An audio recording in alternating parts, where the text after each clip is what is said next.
2003 ഒരു ഇഷ്ടത്തിനോ ഗൾഫിലേക്ക് എത്തി തുടങ്ങിയ ഒരു ജീവിതത്തിൽ 4-5 കമ്പനികൾ മാറി 2009 ആകുമ്പോഴേക്ക് ഞാൻ പലപ്പോഴും നാട്ടിൽ തന്നെ പോകണം, നാട്ടിൽ തന്നെ പോകുന്ന ചിന്താകുമ്പോൾ നമ്മൾ സ്വാഭാവികമായിട്ടും തുടരാൻ കാത്തു നിൽക്കാതെ നമ്മൾ ചിലപ്പോൾ കമ്പനിയിൽ നിന്ന് പെട്ടെന്ന് ലീവ് ചോദിച്ച് പോകും.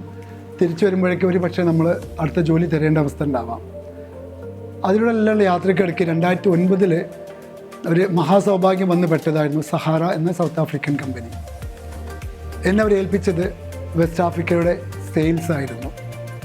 നൈജീരിയ അതെൻ്റെ ടാർഗറ്റ് മാർക്കറ്റായിരുന്നു. നൈജീരിയ നമുക്കൊക്കെ അറിയാലോ, ഒരു വലിയ പോപ്പുലേഷനുള്ള രാജ്യം, എന്നാലും വേൾഡിലെ 7th ലാർജസ്റ്റ് ഓയിൽ പ്രൊഡ്യൂസറാണ്. എന്നാൽ സാമ്പത്തികമായിട്ട് വളരെയേറെ പിറകിൽ, കറപ്ഷനിൽ വേൾഡിലെ 1ാം റാങ്കിന് വേണ്ടി മത്സരിക്കുന്ന രാജ്യങ്ങളിൽ എന്നും മുമ്പിൽ നിൽക്കുന്ന രാജ്യം നൈജീരിയ. ഞാൻ ആ രാജ്യത്തോടുള്ള എൻ്റെ ദേഷ്യമല്ല പറഞ്ഞത്, ചില രാജ്യങ്ങൾ അങ്ങനെയാണ്.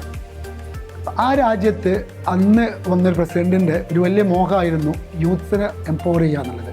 അതിൻ്റെ ഭാഗമായിട്ട് CANI computer for all Nigerian initiative എന്നൊരു പ്രൊജക്റ്റ് കൊണ്ടുവരികയും അതിൻ്റെ ഭാഗമാവാൻ എൻ്റെ കമ്പനിക്ക് ഒരവസരം കിട്ടിയപ്പോൾ സ്വാഭാവികമായിട്ടും നൈജീരിയ എൻ്റെ ടെറിട്ടറി ആയതുകൊണ്ട് ഞാനാണ് കമ്പനിക്ക് വേണ്ടിയിട്ട് ഹാൻഡിൽ ചെയ്തത്.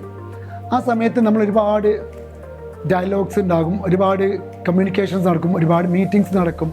ആ സമയത്തൊക്കെ അവരുടെ റിസോഴ്സ് പേഴ്സൺ നമ്മൾ എപ്പോഴും പറഞ്ഞൊരു കാര്യം ഉണ്ടായിരുന്നു: responsible technology usage, affordable computing.